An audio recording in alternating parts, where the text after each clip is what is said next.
Noong isinama po ako ni Vice Premier Kevin Whiteboy sa Lipa, Batangas para po masaksihan ang kanilang oath-taking ceremony, meron pong ilang mga brad and sis na talaga namang kumurot at nagbigay ngiti sa aking puso. Ang lakay!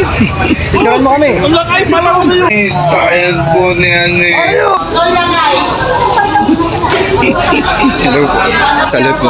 Uy, thank you po. Thank you po. Salute po. Salute. Thank you po, sis. Thank you po.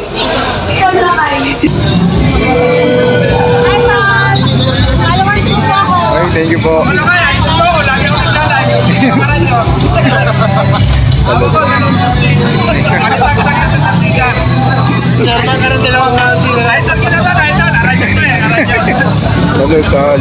Maraming salamat po sa suportang ipinakita nyo mga kapatid. Makakaasa po kayo na mas gagalingan ko pa po. Muli, salute po sa inyo.